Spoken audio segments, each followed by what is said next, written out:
Καλημέρα, τι μου κάνετε, πώς μου είστε, καλή εβδομάδα. Για μένα είναι Δευτέρα, εσείς δεν ξέρω πότε θα δείτε αυτό το βίντεο, θα φανεί μες στη εβδομάδα. Έχω ξεκινήσει να κάνω λίγο τα to-do μου για σήμερα.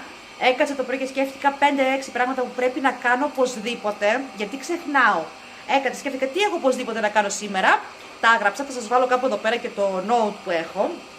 Έχω ολοκληρώσει 2 από τις 5-6 δουλειές μου, τις βασικές.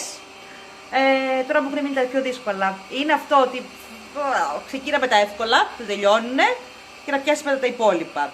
Βέβαια, καμιά φορά δουλεύει και το ανάποδο. Ξεκινάς με τα δύσκολα, τα τελειώνεις και τα εύκολα μετά σου φαίνονται παιχνιδάκι. Στο δωμάτιο, διότι έχω βάλει τη σκούπα μέσα το ρομποτάκι και κάνει πάρα πολύ φασαρία, γιατί έχω βάλει το turbo καθάρισμα. Την καθάρισα κιόλας σήμερα, την έλαμψα, άδειασα κάδους, καθάρισα το βουρτσάκι, τα έκανα όλα λαμπίκο, διότι είχα κάνει ήδη 2 σκουπίσματα και δεν την είχα καθαρίσει, το είχα ξεχάσει.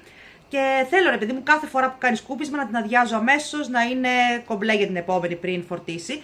Δεν χρειάζεται, μην είμαι τώρα και υπερβολική, δεν χρειάζεται κάθε φορά. Αντέχει 2 με 3 σκουπίσματα στο δικό μου χώρο τον ενιαίο, που είναι γύρω στα 70 τετραγωνικά, πόσο είναι. Οπότε εντάξει, αλλά καλό είναι να το έχεις έτοιμο κάθε φορά. Η χαρά μου τώρα που έβγαλα τα χαλιά δεν περιγράφεται, διότι επιτέλους μπορώ να τη χρησιμοποιήσω κανονικά, να μου κάνει το σκουπισματάκι μου κάθε πρωί γρήγορα αυτή και εγώ να κάνω τα πιο χοντρά. Είναι μεγάλη βοήθεια. Τώρα, κακά τα ψέματα, είναι μεγάλη βοήθεια. Εμείς ειδικά που έχουμε και κατοικίδια, είναι ακόμα μεγαλύτερη βοήθεια. Απλά με τα χαλιά δεν είναι πάρα πολύ εύκολο και δεν γίνεται πάρα πολύ σωστά, διότι τα χαλιά μου τα μεγάλα έχουν κρόσια. Και αυτό είναι πρόβλημα, διότι μπλέκεται στα κρόσια και έχουμε θέμα. Και πριν ξεκινήσουμε έτσι το σημερινό vlogάκι μας, για πείτε μου εσείς τι κάνετε, πώς έχετε περάσει αυτές τις μέρες. Καλό μήνα κιόλας, διότι πέρασε η Πρωτομαγιά με κρύο, βροχή. Έχουμε 3, 4, 5 του Μάη και εμείς εδώ πέρα έχουμε κρύο, όχι αστεία, και βροχή. Από ό,τι είδα στην Πάνω Ελλάδα έχει χιονίσει και σε εμάς εδώ πέρα Λασίθι λέει χιόνισε, Ανόγια χιόνισε, ό,τι να είναι ο καιρός. Πάρα πολλά χρόνια να δούμε τέτοια φαινόμενα Μάη μήνα. Παρ' όλα αυτά ήρθε να μας κάνει την κακοκαιρία τώρα στα τέλη. Πάντως θεωρητικά για εμάς είναι τελευταία μέρα κακοκαιρίας. Από αύριο θα στρώσει πάλι. Θα φτάσουμε μέχρι 30 βαθμούς το Σαββατοκύριακο. Τίποτα, εμείς θα αρρωστήσουμε όλοι. Όλοι εδώ κάτω Κρήτη. Πάντως παιδιά έχει πάρα πολύ κρύο. Και απορώ και Πάνω Ελλάδα ξαφνικά πάλι τόσο κρύο. Έχω πλύνει τα χορταράκια μου, έχω βάλει το νερό να βράζει για να τα κάνω. Δεν έχω αλατίσει, δεν θέλω να αλατίσω τα χόρτα. Έχω βάλει πατατούλες να κάνω για τα παιδιά, διότι από χθες έχω φτιάξει κοτόπουλο στη γάστρα. Θα συνοδευτεί με χορταράκια σαλάτα και τώρα θέλω να βάλω και το βραστήρα των αυγών για να ετοιμάσω μερικά αυγά να τα έχουμε έτοιμα.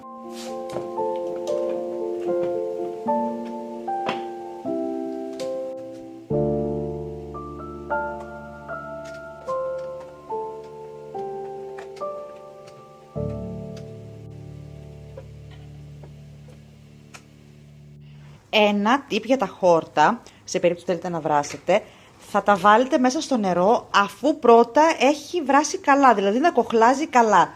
Αυτό θα δείτε ότι είναι και το σωστό, βασικά θα καταλάβετε ότι έχετε βάλει σωστή ώρα, γιατί έχουν πολύ έντονο πράσινο μόλις τα βουτήξετε μέσα.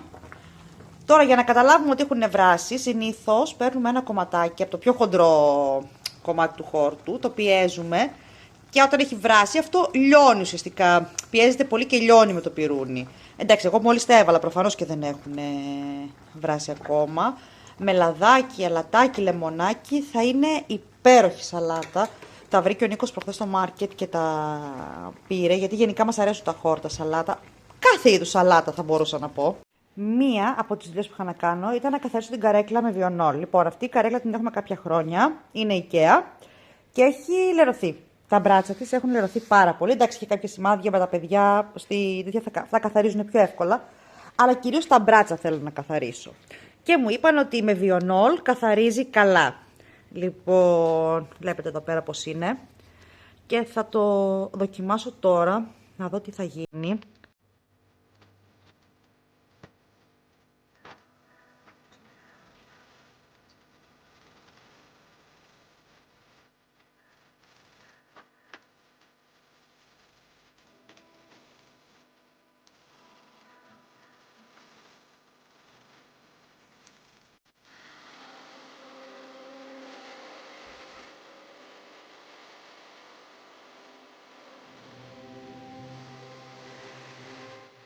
Και εδώ είναι το αποτέλεσμα. Λοιπόν, δεν έχει στεγνώσει εντελώς ακόμα. Θα περιμένω να στεγνώσει λίγο. Νομίζω ότι καθάρισε αρκετά καλά. Εντάξει, τώρα εδώ πέρα είναι ακόμα βρεγμένο, οπότε φαίνεται το σημάδι. Δεν έχει στεγνώσει εντελώς, να δω πώς θα είναι. Αλλά νομίζω ότι εδώ μπροστά, ειδικά που είχα το μεγάλο πρόβλημα, έχει καθαρίσει. Από εδώ τώρα, και από εδώ καθάρισε, αλλά δεν το έκανα μέχρι κάτω. Οπότε εδώ έχει ακόμα σημάδι, πρέπει να το ξαναπεράσω σε αυτό το σημείο. Αλλά αυτό εδώ πέρα το μπράτσο νομίζω πήγε πάρα πολύ καλά, γιατί δεν είχε και πάρα πολύ πιο μέσα, πιο πολύ ήταν εδώ απ' έξω. Νομίζω ότι πήγε αρκετά καλά. Τι λέτε εσείς, πώς σας φαίνεται?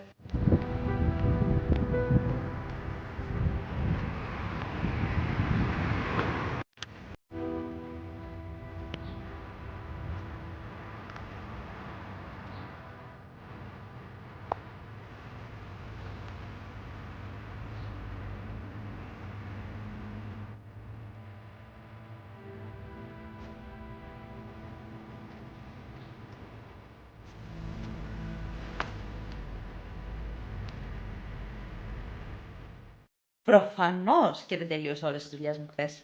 Ναι, κάποια στιγμή σταμάτησα. Και αυτό ήταν μεσημέριες, έτυχαν τα παιδιά, άρχισαμε άλλες διαδικασίες. Λοιπόν, σας αφήνω εδώ το update των δουλειών που είχα να κάνω χθες. Προσθέθηκα κάποιες, έκανα κάποια, τέλος πάντων. Και ένα από τα βασικά που έπρεπε να κάνω σήμερα, όπως βλέπετε, που δεν τελείωσα χθες, ήταν το ψυγείο. Το ψυγείο ήθελε πάρα πολύ καλό ξεκαθάρισμα, διότι ήταν τώρα για κάποιο λόγο 2 εβδομάδες που γέμιζε και δεν φεύγανε πράγματα. Κάτι γινόταν, δηλαδή δεν είχε χώρο ούτε να βάλω τίποτα. Οπότε έβγαλα και θα σας δείξω τώρα τι έκανα. Είχα ένα κουτάκι περίπου με φράουλες, το οποίο το καθάρισα. Τις έβαλα εδώ μέσα για να τις καθαρίσω. Είναι νερό με σόδα. Τις έχω αφήσει πόση ώρα, μαγειρική σόδα. Εδώ πέρα δείτε τι βγάζουνε. Πραγματάκι. Λοιπόν, τις έχω αφήσει αρκετή ώρα να τις καθαρίσω, να τις ξεπλύνω. Να τις βάλω σε ένα τάπερ, να είναι έτοιμες, να τις τρώνε τα παιδιά όποτε θέλουν, να μην χρειάζεται να καθαρίζουμε συνέχεια. Είχα 3 μαρουλάκια μέσα, 2 τα καθάρισα να είναι έτοιμα για σαλάτες, δηλαδή φεύγουν πάρα πολύ γρήγορα. Και καθάρισα και κρεμμυδάκι, γιατί είχαν αρχίσει να μαραίνουν τα φύλλα από πάνω, οπότε τα έκοψα, καθάρισα, ξέπλυνα, να τα φυλάξω στο ψυγείο. Γίνονται αμέσως πανεύκολα σαλάτα. Δεν χρειάζεται να κάθεσαι κάθε φορά να καθαρίζεις, να κόβεις, να. Είναι πλυμμένα, καθαρισμένα, έτοιμα. Πέταξα πάρα πολύ πράγμα εννοείται. Μου έχει μείνει άλλο ένα μαρούλι, το οποίο θα το καθαρίσω και αυτό αύριο, αφού πρώτα φάμε σαλάτα σήμερα. Τι πέφτει άμα δει το μαρουλάκι. Λοιπόν, εδώ πέρα τακτοποίησα τα τυριά μου. Τα έφτιαξα λίγο όσο μπορούσα. Εδώ πάνω έχω φαγητό. Σαλάτες, ήδη κι άλλες. Τι γίνεται? Ο ανανάς μου. Θα το βάλω έξω μαζί με τις φράουλες, να τρώνε τα παιδιά δεκατιανό, ντομάτες, αγκούρια. Δηλαδή, ήθελε μια τακτοποίηση. Εδώ μέσα, που ήδη ακόμα είναι πυγμένο, δεν μπορούσες να βάλεις ούτε μισό τάπερ τύπου το μικρό αυτό που βάζω για το κρεμμύδι μου. Γιατί άμα κόβω κρεμμύδι και μου μένει, το βάζω σε ένα ταπεράκι έτσι μικρό. Ούτε τέτοιο ταπεράκι δεν χωρούσε εδώ μέσα. Οπότε τώρα θα φυλάξω και τα μαρούλια με τα κρεμμύδια. Και είμαστε έτοιμοι. Πάει και αυτό. Να σας δείξω λίγο μετά και την καρέκλα σήμερα που έχει στεγνώσει. Λοιπόν, δεν μπορώ να πω ότι είμαι ευχαριστημένη απόλυτα από το καθάρισμα που έγινε με το βιονόλ. Πιθανότητα και εγώ δεν το έτριψα καλά. Δεν ξέρω, γιατί εγώ έβαλα την πάστα κατευθείαν πάνω στο ύφασμα. Δεν ξέρω αν έπρεπε να τη διαλύσω, να κάνω σαπουνάδα. Δεν ξέρω ακριβώς αν το χρησιμοποίησα σωστά παρόλα αυτά. Έχω την αίσθηση όμως ότι υπάρχει κάλυμα για αυτές τις καρέκλες του IKEA. Είναι η πιο διαδεδομένη καρέκλα του IKEA, τύπου best seller.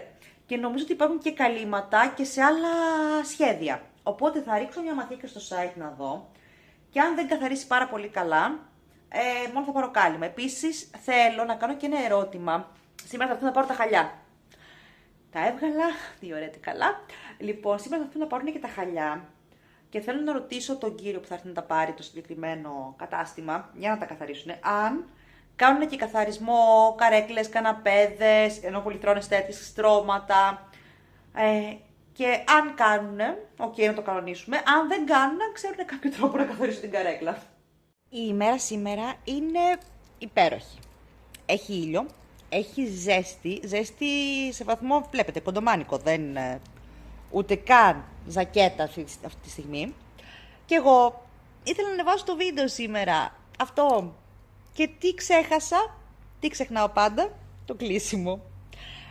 Γυρίζω τα πάντα και μετά ξεχνάω να σας πω ένα γεια, γιατί δεν είναι ωραίο να τελειώσω το βίντεο χωρίς να σας πω ένα γεια. Λοιπόν, κάποτε θα το κλείσω αυτό.